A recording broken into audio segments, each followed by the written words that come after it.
Hello everyone! Welcome to one more episode of Talking Times.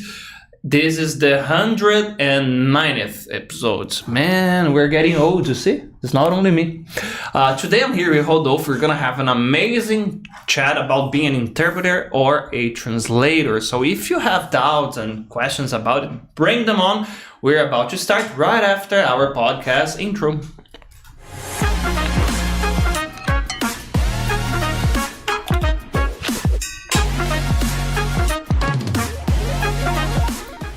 Hello, Rodolfo. Welcome, man. Thank you. Welcome to glad to be here. Nice. Rodolfo, I just had an idea because of the last thing you told me before we go live. We have this inner joke here, you know. You met Marcel today. We used to do this a lot. Sometimes we do with Mauricio and Julio that are here too. You guys cannot see, but they are always here. And the thing that we do is we get a very random expression, you know, like a Brazilian saying that we normally use, and we translate it to English. You know, I can give one and then you guys can think in others. That could be a challenge for us to try to find a better transcription for it. One would be, for example, Jiripoca is gonna chirp, you know, stuff like that. And then there was a student that said, "Oh, teacher, Jiripoca is going to go pew pew." This was amazing. So this is my challenge for you guys. Give us ideas of expressions, Brazilian expressions, and we can try to translate into English in a way that makes sense, okay? Or that we could use just to have fun, okay? Before we start, Rodolfo, please introduce yourself. Hello all. I'm Rodolfo. I'm 33 years old. Currently a translator, former English teacher. This is my first time here in Campinas. I've lived in São Paulo all my life, and happy to be here. Let's talk about translation. Nice, man. Thank you so much, Rodolfo. And well, I normally ask people, you know, what were you doing in life before you became a teacher? So what is your story? What were you doing? Then what happened there? Well, I was a common student in high school, junior high, and I used to follow up a lot of TV series, especially on Brazilian local TV channels. But those were in Portuguese at the time, and they suddenly stopped being broadcasted on those TV channels. So I had to go to paid TV, cable TV. And at that time, there was no dubbing for those series. So I ended up absorbing a lot of words and improving my English together with the English that we saw in high school. That's not so good that we have here in Brazil. Only verb to be every semester. Yeah. It sounds like that. Well, and one thing led to another, and I noticed when I started an English course like several years later that, in the first class I'm already communicating. So what happened? And I put the pieces together and I thought, maybe it was that, like watching a lot of videos together with the English school, and that's it. Man, do you remember any specific shows that you were watching at the time? Yeah. Smallville. Oh, a classic. Everybody's with somebody say. Yes, exactly. I imagine this show is gonna be popular again because of the Superman movie, you know? Have you guys watched a Superman movie?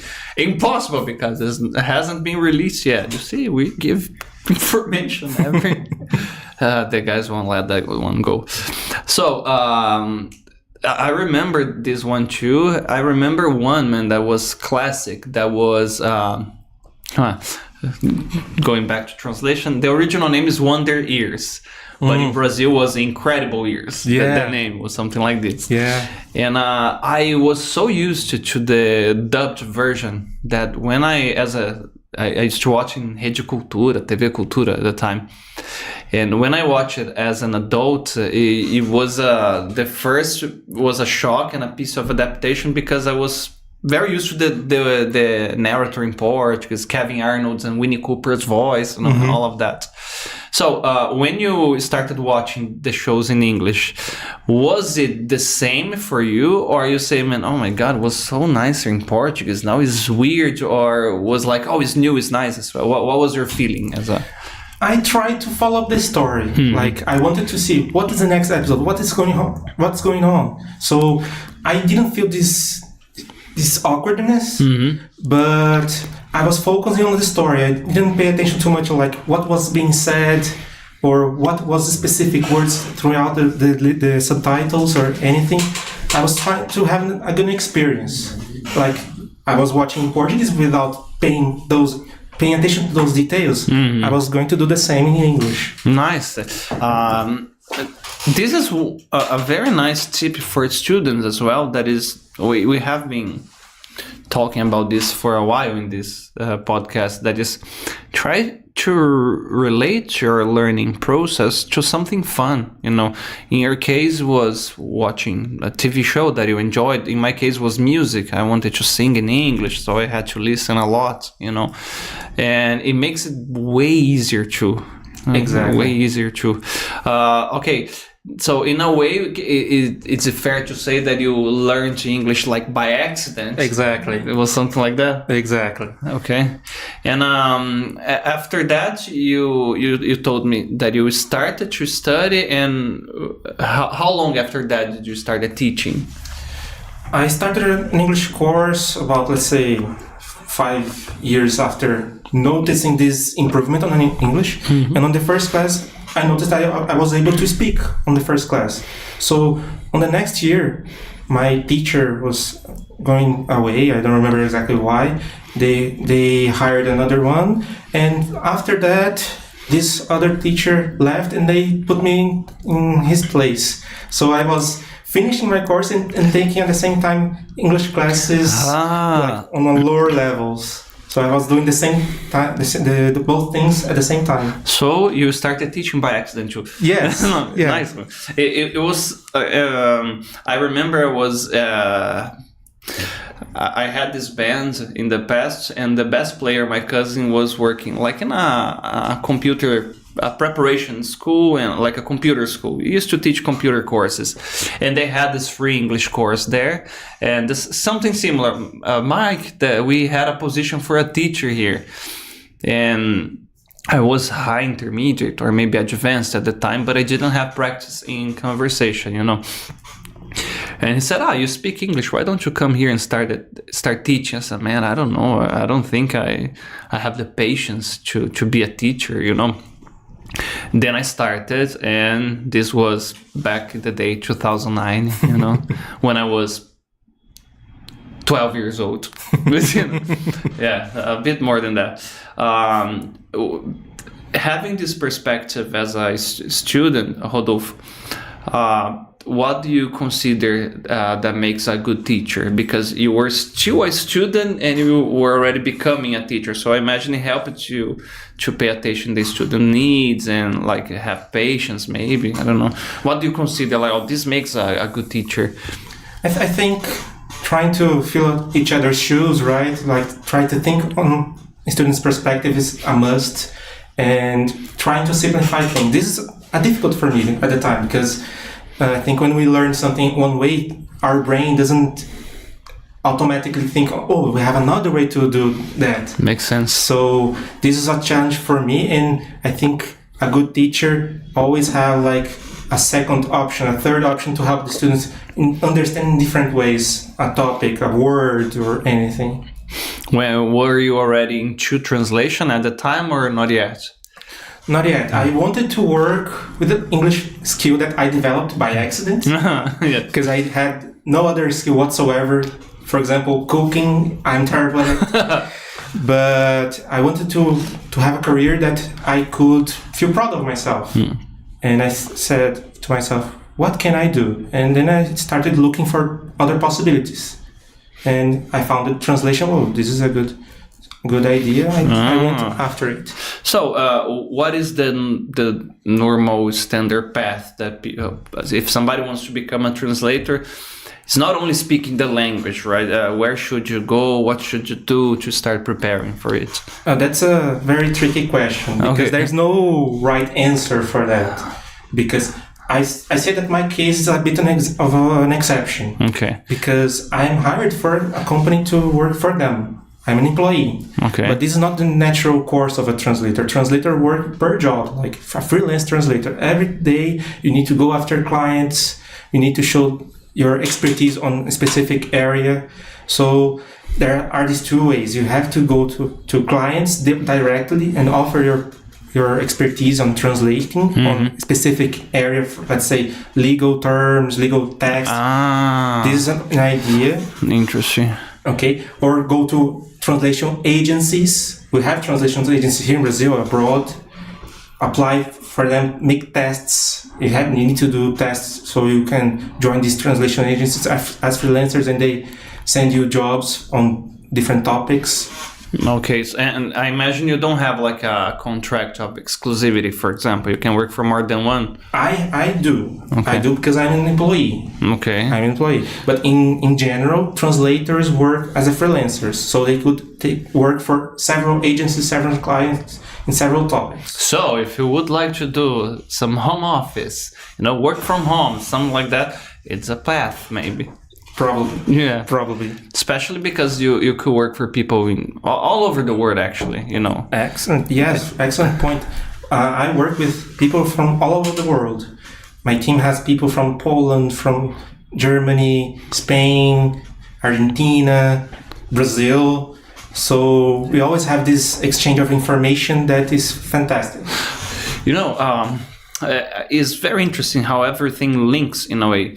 We had, for example, a Brazilian movie that was doing nice, and you had Fernanda Montenegro, right? That was nominated for an Oscar. So if you have, for example, what? Fernanda Torres. Montenegro is from Central do Brasil. Both were exactly nominated. Yeah. Almost there, Almost there, yeah. Yeah. Stop. But the next one, by the way, a parenthesis, Wagner Moura is doing an amazing job in a movie, so I heard. So why am I mentioning this? If you have a high demand of Brazilian movies that are doing well abroad, you have this demand of the movies are in Portuguese. So you will have somebody to do the dubbing, the subtitles, the correct transcription.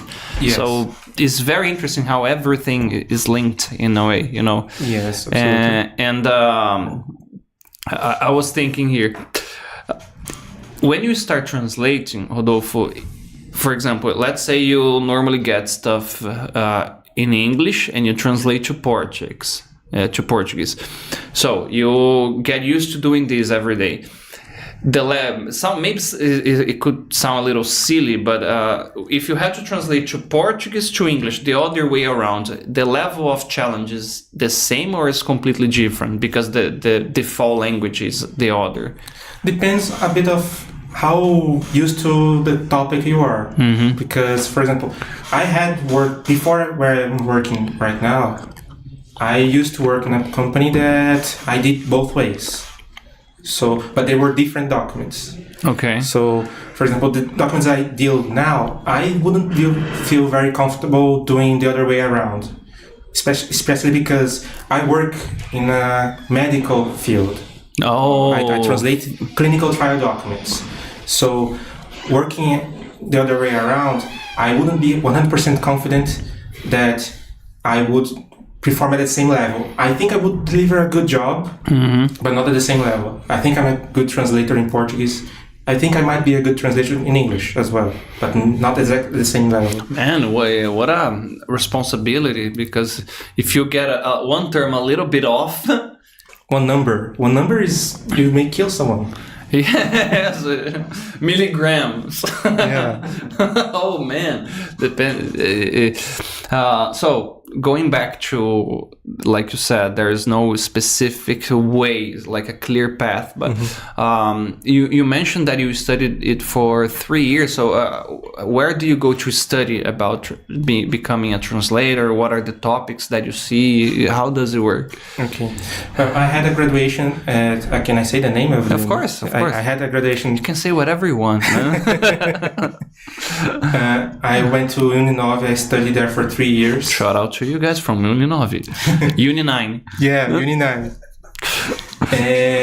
But this is not the only way to become a translator, because there are many, especially freelance translators, who had different graduations and they work as translations. Like, for example, someone could be doctor in medicine or in mechanics and work as a translator in that field because they have the expertise for that. It makes sense too. So there's no specific path that you follow to become a translator. What I had may not be suitable for another person to follow. Okay. Because I followed the way that was more comfortable for myself. I became an intern in a translation agency. I continued working there for like 1 year, 2 years. Now I'm working where I am now in IQVIA. And most of the translators that I've talked to or heard about, they don't follow this pattern. They mostly are freelancers who work for diverse clients. I saw a demand in like master degrees, this type of stuff, documents related to the academy field, like somebody's doing some university course and says, there is this document here, this thesis that I need help. This is very common. Being an English teacher, sometimes the students would ask, like I told you, in the pandemics, I wanted to give it a shot. And my intention was to work with ads because I'm graduated in advertising, and I imagine, well, this I guess is something that if they give me the thing, I could do the subtitles for those ads or stuff like this, But I don't know if it was the test that I did, but it demands a lot of attention because I remember it was like you had to go frame by frame, listen a lot, see the English sub, and then go, I don't know. But not for me in this case. But I imagine it must be interesting if you work, for example, for, a streamer, or a streaming channel, for example. And then you will be part of the team who translates the new Superman movie, for example, This, I imagine, would be nice because you will have access, like the guys that do the dubbing, of the mangas or movies, What was the coolest job for you, man, that you have done? Like, oh my God, this is very interesting, or maybe very challenging. One very interesting, I don't remember exactly. Mm-hmm. I remember once that was very remarkable in my memory. It was when I was an intern. We were doing mock jobs and we had like specific things to observe. Okay. And when I delivered this mock job, my supervisor called me to her office and she mentioned, okay, most of what you said is correct. And also that I found more errors than what she has previously pointed out, like on her answer sheet. So she was proud of my efforts and said, because of you, the others will have to do this again. And I felt a bit sorry because of that. I hope she hasn't told them, like, oh, this is Rodolfo's fault. Yeah. Like, oh, guys, I found something here.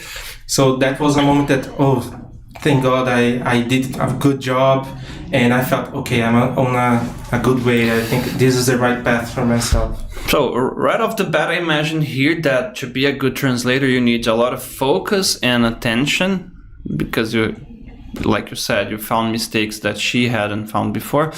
What are the other skills that you must develop or focus? Yeah, I think attention is a must. Okay. 100%. That's why not for me. I get sidetracked easily, man. Yeah, of course. There are times that something will slip. We are humans. We make mistakes. But some students might think that we must master the English language, but we also must have a good grasp of Portuguese. For example, a comma or grammar rules. These are also a must for being a translator. How do you prepare for that? Like you read a lot, maybe you get a lot of books to develop these, or? Also that. We have here in Brazil specific courses to improve yourself as a linguist. Like in the graduation I had, we had like a module of Portuguese. So this we also have to keep studying and participating of different courses. Like myself, I work specifically on medical field. We have a very famous course here in Brazil called Traduza. And many translators, myself, I went to lectures, I didn't do the course yet. for financial reasons, but we have different courses for different areas of translation. So if anyone wants to become a translator, this could be a starting point. Yeah, this is very interesting. And one thing that I was thinking, you mentioned medical field, but for example, if you're translating to English, you will have to do some conversions as well, because for example, kilos to maybe pounds and stuff like this, the inches to centimeters to inches, like I guess it's 2.5 centimeters. I don't remember exactly now.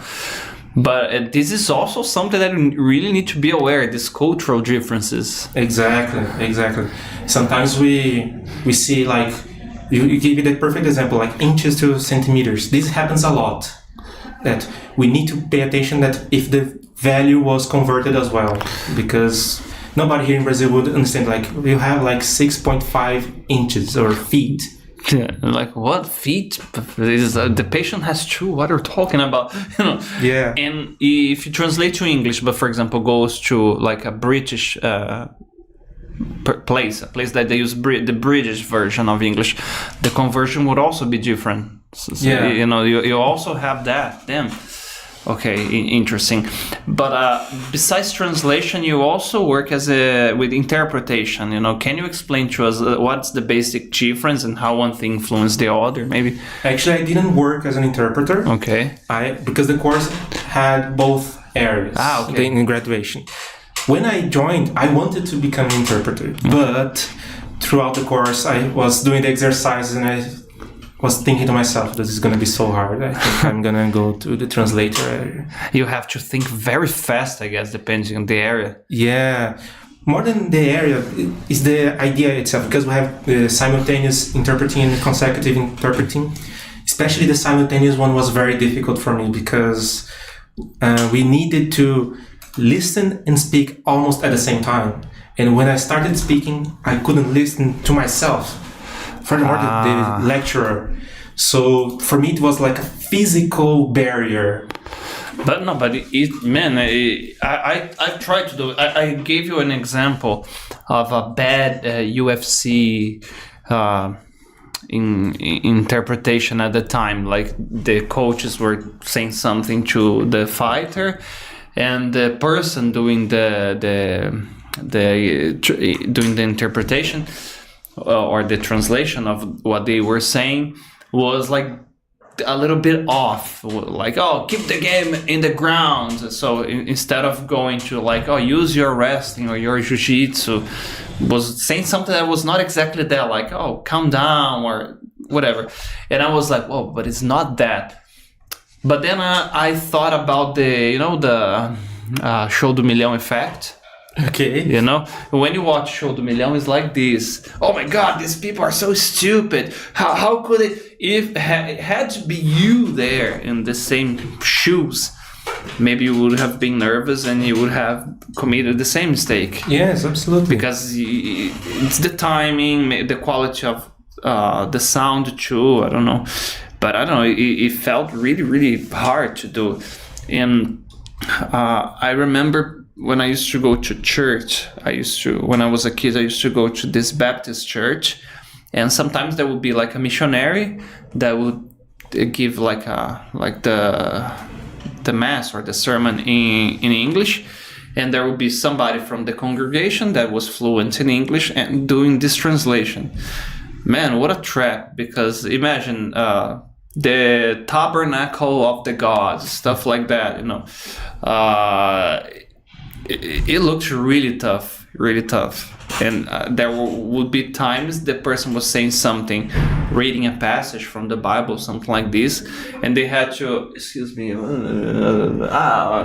like they would have to go to another direction. So when in this type of situations, it's not like 1 equals 1, right? There are other ways to give the same message. Exactly.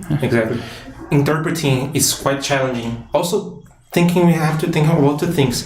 The purpose of the job. Okay. For example, if it's something more of a leisure, like a movie, when we translate, we may have some localization. Bring the context to to our country, for example. But when we have another view, like in a medical situation, that is what It has to be objective. It has to be objective. What is being said here needs to be said here differently, but the idea needs to be the same. So, depending on the purpose of the 500 translation, milligrams of Tylenol has to be 500 milligrams of Tylenol. yeah, exactly, You cannot put like, you can put 2 spoons of exactly. Okay, makes sense. I wonder how much time of practice a person needs to have to be, for example, an interpreter in a ONU conference. Because imagine that a small mistake there, I don't know, could start Third World War, for example. Yeah, that's very serious. I had no idea how they can even think about this possibility of becoming an interpreter at ONU. I really have no idea of how would I do that. I don't have it within me. I don't have the. Would you, the courage. if you had the offer, would you go? No, no, absolutely not. Because I know it's at the same time, the guys have like their phones and somebody's like at the same time translating things there. Yeah. Man, what a challenge. All right, let's think of some classic examples here. I asked people watching us to think about or a song or a movie that the name is a bit different from the original, Mm-hmm. Can you help us here, Rodolfo? Why sometimes you have the original name of a movie and the translation is so different of that? Here in Portuguese, for example. It's out of my expertise, but what I noticed, especially from professionals in dubbing, is that the name comes already translated from the client. Okay. So it doesn't pass by a translator to translate this name or to localize this name. And I imagine this is because of commercial reasons. Also because of copywriting. We were talking about this about a movie called, in English, Hot Tub Time Machine, that in Portuguese was translated as a ressaca. Okay. And the word a ressaca in English would be hangover. Mm-hmm. There is a movie called Hangover, and in Portuguese it was translated as Se Beber Não Case. So I imagine these two examples, this would be because of what the other one came out first. This is my idea. I cannot confirm it, but it makes sense. I don't know if they can do this, but the student can have like the patent of the name. So or whenever you Google the name, there will be like 3 movies. So it's better to go to another way. You mentioned commercial reasons. That makes a lot of sense too, because for example, I always think of this. You have the movie. I don't know if you guys know. You can help me here. Jeepers Creepers. Jeepers Creepers, a terror movie. Now they're number 4 or 5, I guess. But you will know if I translate the name in Portuguese is Olhos Famintos. That's why I think the main villain is Creeper. His name, right? Yeah, something like that. But Jeepers Creepers, I don't even know how to translate Jeeper. Creeper could be something like scary in a way that makes you feel uncomfortable. Yeah. Something like that. That you can think in Portuguese, but so the name would not sell the same idea, maybe. Yeah. Something. Another example of this, I remember just now. It's an animation movie that was quite some time ago. I'm a little bit old. Here. We say espanta tubarões or espanta tubarões. In English, I think I might be wrong here. It was Shark Slayer. Oh, Shark Slayer sounds like an action movie. Yes, the idea is different. Yeah. So I think this is what marketing enters and says, this is not exactly a good translation. They gave another idea. And you made me think about something now. Sometimes the same word has like 3 different contexts. For example, Slayer is a good thing because Slayer, if you think in Portuguese, you imagine like matador. Yes. But you don't say you don't say human slayer. You always say dragon, vampire. So it's a person who slays, so who kills things that are not human. So I can say dragon slayer, I don't know, vampire slayer. But if I say, I don't know, deer slayer, they would probably say hunter. Yeah. If you say human slayer, say like a murderer or like a killer, something like this. So the translation would be a little off, like caçador de tubarões or assassino de tubarões. How would they do that here? So it makes a lot of sense too, you know. And by the way, a technical question: how do you do this in your everyday routine? If you have a word, like you think of this slayer word, for example, you are doing some work and you don't know the exact thing, or the exact word would be twisted if you use. You go to a synonym, you paraphrase, you change the whole sentence there. I think on this matter, because I work on more technical documents, so it doesn't have.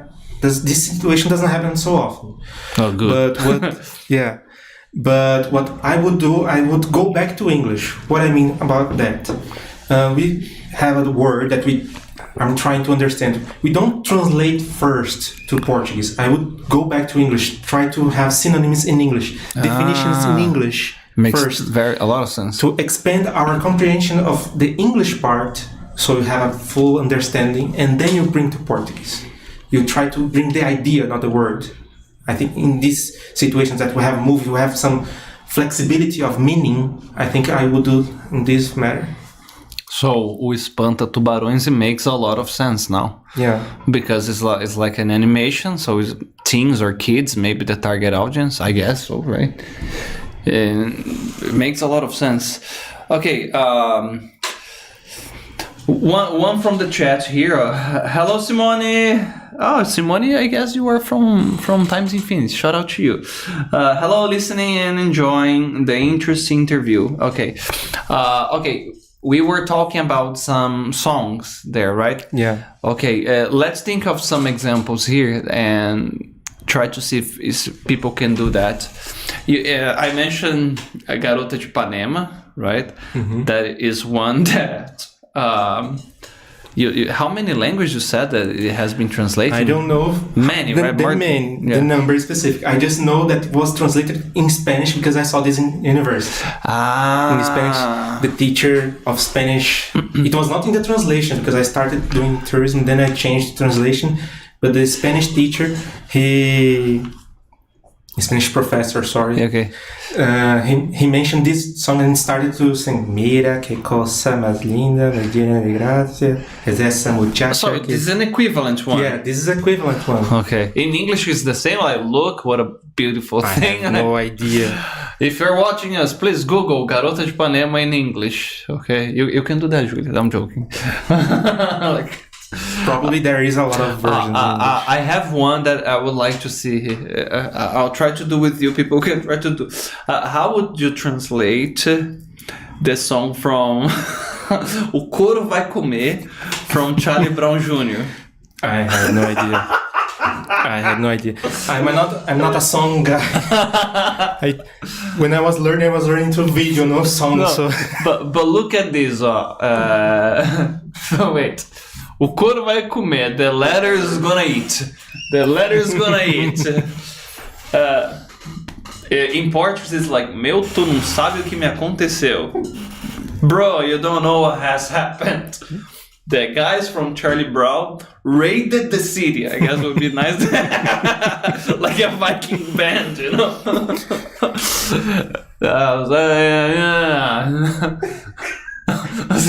Charlie Brown. I don't know the next part. Go tell everyone. Mulherada muito louca com doce na boca. Oh, chicks very crazy with the cans in their mouths. Chicks very crazy with the cans in their mouths. And then there's something with call your dog, you know, like tell your dog. It's something like this, right? The guys are laughing. They're not helping me here. Do you know which song I'm talking about? No, I don't know. Sorry. I don't want to sing in Portuguese. Go tell everyone, tell your mother-in-law, your dog, something like that. It's something like that. And then he does like some sketchman thing, you know. Okay, so okay, that would be a challenge here. Today, Rodolfo, if you had the opportunity to work in another field with translation, where would you like to go? Because you think, oh my God, this is very interesting too. Now you are in the medical field. Yes. Like you said, it's very objective. You don't have those kind of dubious words and stuff like that. But would you like to work in a different area too that you think is interesting or maybe you're curious about? When I was studying, I thought about working with movies, like translating for dubbing, for example. Nice.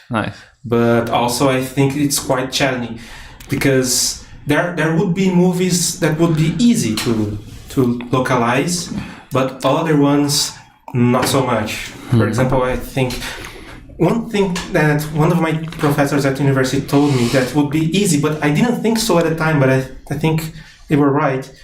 Horror things, terror movies would be easy to work on. A lot of screaming. Because there are a lot of screaming. We are not going there. Yeah, but yes, a lot of screaming and the dialogues are not that deep, I guess. Yes, exactly. So it makes sense. It makes sense. But I don't like horror movies. That's a con very strong for me. That I wouldn't go on that area because of that. Well, but okay, maybe action movies too. Yeah, because you have, like we were mentioning, Tango and Cash. I mentioned to you when I was a kid that I watched it so many times, the classic SBT channel dub version, that when I watched it in English too, I said, no, I want to watch the Ebert Richards version, You were waiting for the same. Yeah. Ebert Richards. It was classic. But action movies, you have a lot of curse words, and the dialogues that would not be that deep depending on the movie. More commands, for example. Yeah. But now imagine, for example, if it's a drama or maybe like a police movie, that you have a investigation, all the technical terms too. A lot of science terms. Yeah. This would be problematic. A lot problematic. I imagine you learn a lot too. For example, imagine you have to translate I don't know, some CSI show. And do you know if the studios, they work per episode or per season? For example, the group of translators working all the episodes, or it's like, because you mentioned freelancing and so. Well, I imagine, because it's not my field, I imagine they work per episode because they need to receive the episode with some time so they can provide the translation with a good quality. I don't know if they what might happen also. One does the translation and they divide the revision for 2 or 3 people to expedite things, to accelerate the process. So in theory, I think this is what they do. After you started working with this, do you pick up things when we're watching a movie or something like this? Oh, this was a good one. Like, oh, nice job there. Yeah. Especially comedy movies. Yeah, really? Because we know that it's not easy to translate jokes in English to Portuguese. This is what I would say. You lose the pun. Yeah, exactly. So when we see a comedy and we laugh, I think, oh, that was a great translation. Man, these are not. Would you consider this for this specific type of translation or jobs? Would this be like one of the biggest challenges, because you have to get not only the words but the punchline, the rhythm of the joke, and transfer to your language? Absolutely. Adapt the idea, the sentiment that you feel when you watch in the English part, you need to feel in the Portuguese part. So this is a very challenging thing to do. Also, because here we're talking about dubbing, not exactly subtitling. Because in subtitles we have a limitation of characters. Okay. So we have this limitation. 2 lines, we can do 3 lines, for example. And in dubbing, we need to localize, we need to make all the idea, all the text that we have in English understandable for a person who has no idea of English whatsoever. So, damn. So we need to adapt things to local context. Like, you can't imagine a person, for example, from 50 years ago from I don't know, a very further part of Brazil, let's say northeast Ceará, like my parents are from Ceará, to understand a cultural reference in English. For example, let's imagine a scene where the characters are saying something about baseball in USA. We have no idea of baseball here in Brazil. You just made me remember, it's not bad, but it's a very common one. They say in English like, oh, we went to the third base. Yeah. We went to the second base. And then like in Brazil, how do you translate that? It makes no sense. Exactly. It's literally what you're saying. It's a baseball reference about two people making out, kissing and, something like that. That if you literally translate here, people say like, what are they talking about? Exactly. Okay. I just thought about the ultimate nightmare. It would be translating a stand-up act, a stand-up show, for example. You have like 40 minutes, 1 hour of a stand-up comedy show, and you have to do like the translation, maybe to dub that or put the subtitles. Exactly. Man. And it's not the same time to translate. It's not something easy to do or fast. If it's a show like, say, 40 minutes, 1 hour, I'm guessing the translator would need 4 hours at least. Oh, that is actually fast. I imagine I would take like a month, maybe. Yeah. Depends on how much of a perfectionist you are as well. Like, depends on how much the translator is comfortable with the subject. Like, I'm not comfortable doing that or doing legal text, a contract of 200 pages. Damn. For example. But if the translator is a specialist on that field, he might do this faster and better than most of us. So if you translate literally everything, you need to do a lot of research. Yeah. A lot. Yeah, we have the generalist translation who try to pick up everything that appears. I don't do that. I work on the medical, pharmaceutical field. Is where I feel more comfortable. And if someone who is watching wants to become a translator, I advise to follow this pattern. Specialize on a field specific, and then you work on that. I don't think it's a safe thing to take one engineering job, a medical job, a literature job, and then you do a cartoon, for example. Take a lot of different jobs because it's your reputation. If you do one job that is really, really bad, your reputation will not recover from it so easily. Sorry, man. I was laughing because Julio said here for us, translate, I want to see the hollow by Raimundos in English. Thinking your pillow, this one. Raimundos. Oh, imagine some songs from Mamonas Assassinas, too. Yeah. Man, Soap Cracra would be fun to translate. We are not going there today, okay? But you can think. Or Yellow Brasilia, Chick, your hair is of it makes no sense if you have to say your hair is so cool. For example, but this I'm joking, of course, but it's actually a good example. When you have expressions, I remember one that was in an episode of a show that I was watching. That was the common, she had butterflies in her stomach. And they translate into some equivalent expression, like,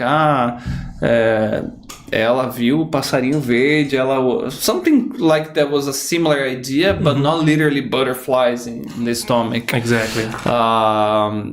And this is very common in these more informal TV shows and stuff like that, which I imagine people learn a lot of those idiomatic expressions too.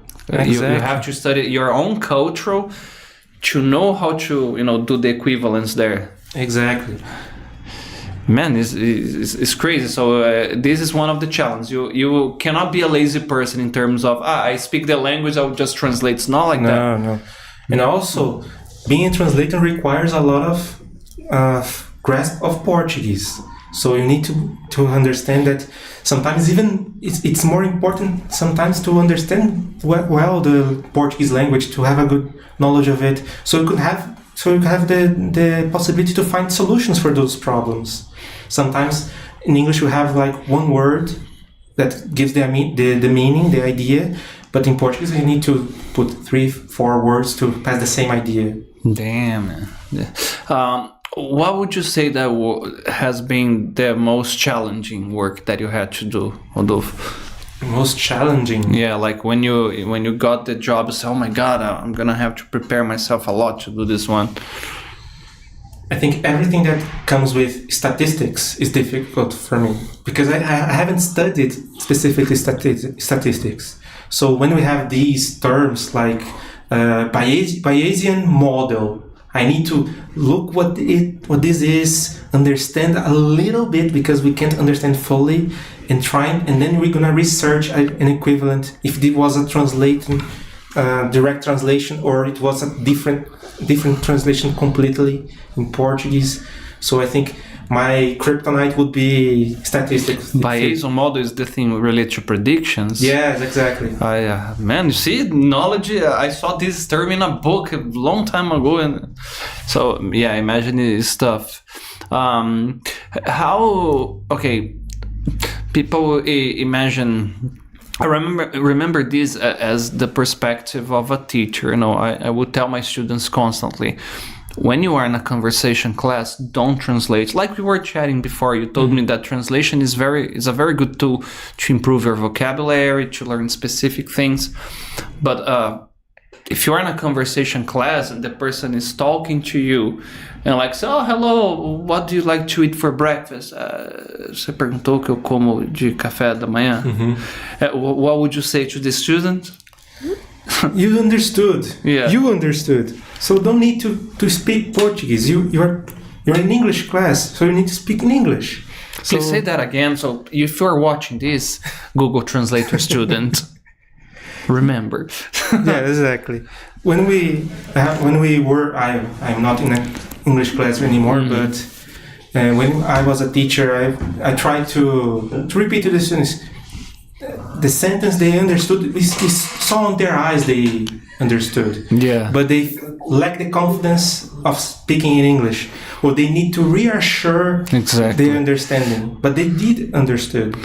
If they were in another country, that wouldn't happen, because if they say something back in their own language to the native speaker, the person will say like, no comprende, like, or maybe rashtuftek if they are in Russian.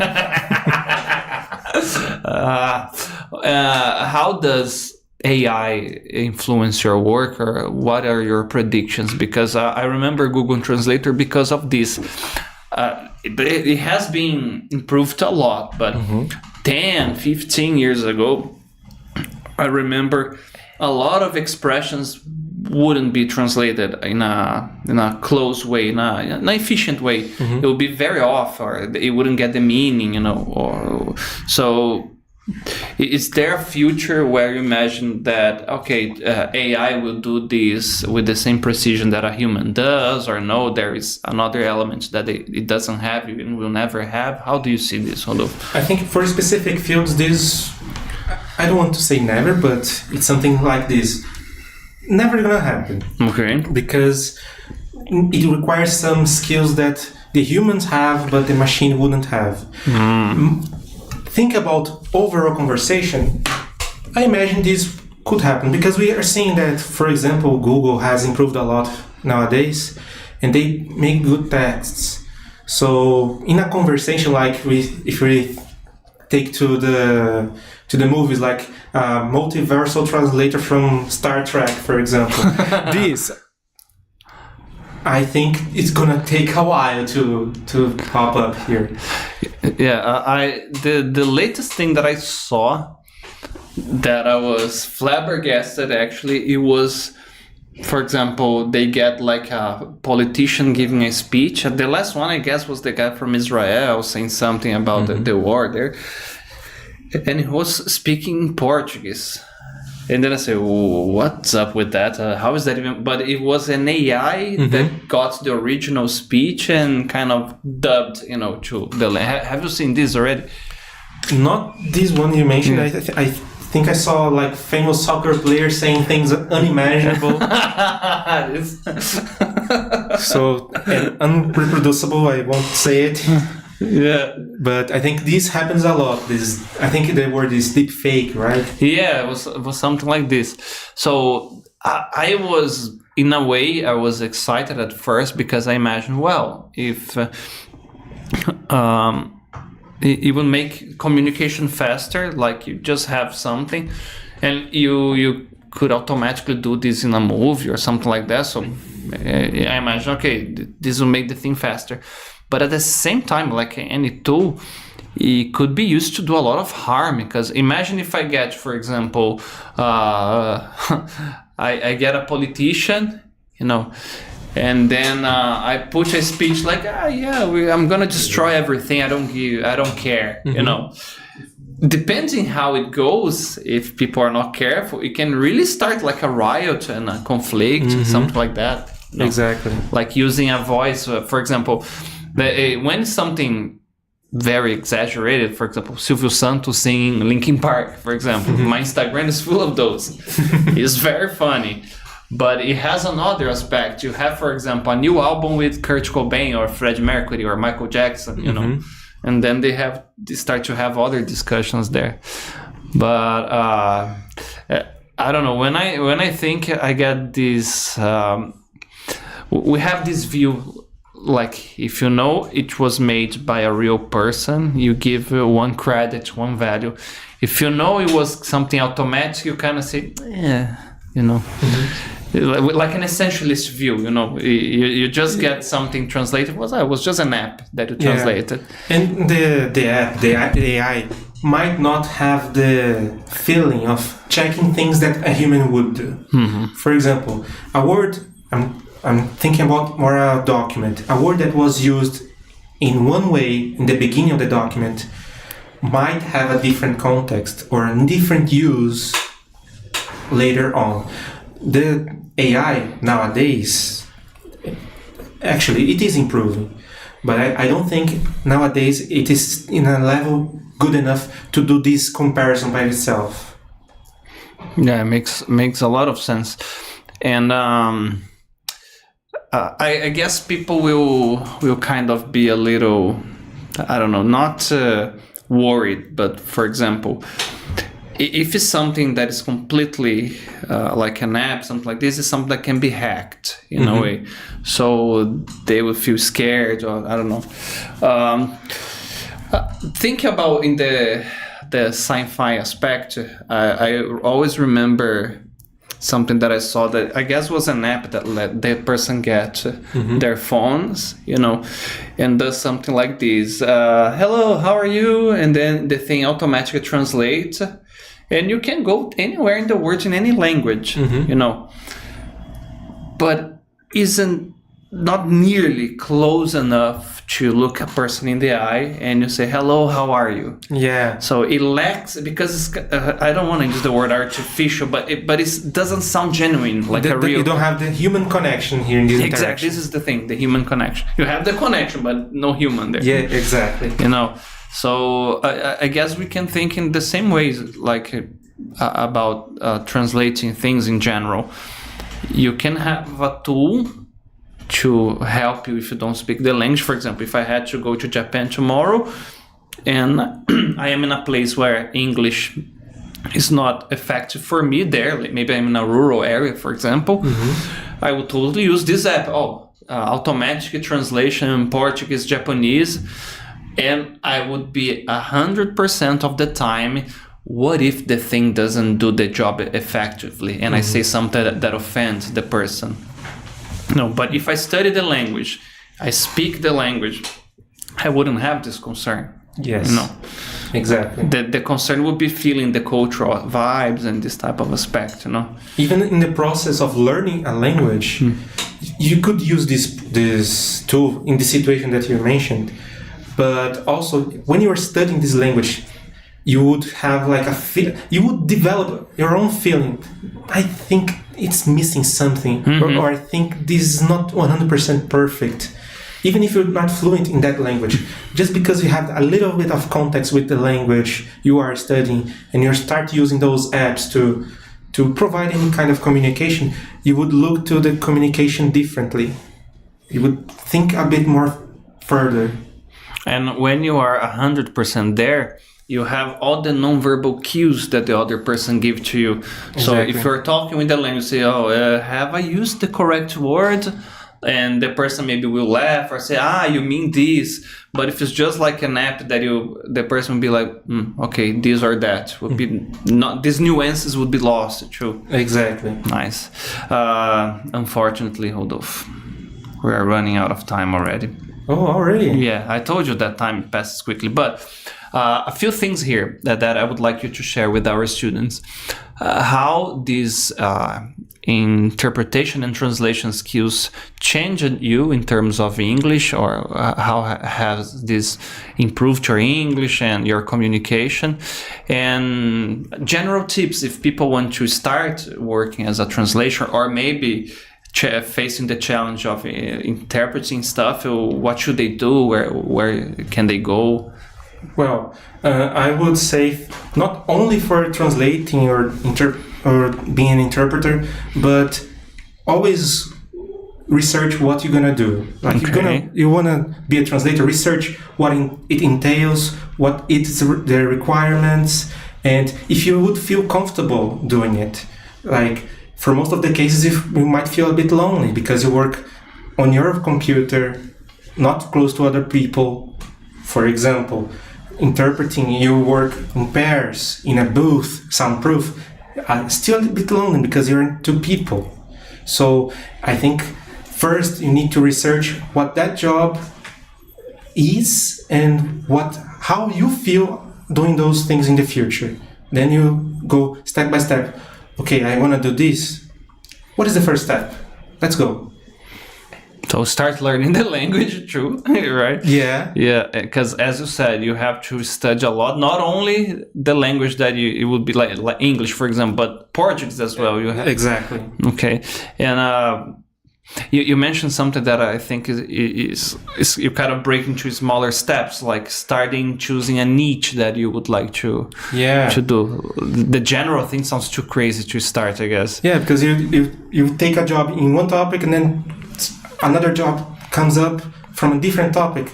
Okay, you can do this at first. So you have an idea. This one was easier for me. Mm-hmm. So you try to focus more on one area because you're going to specialize yourself on these areas. Okay. And how has these two things changed you as an English speaker and a person that uses English on the daily basis?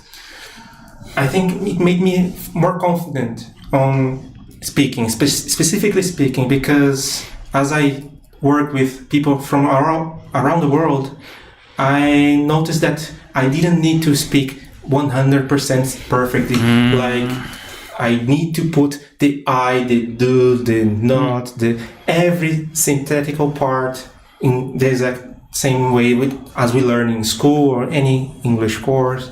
So we needed to communicate. Mm-hmm. You understand the idea and you pass your idea for the hearer.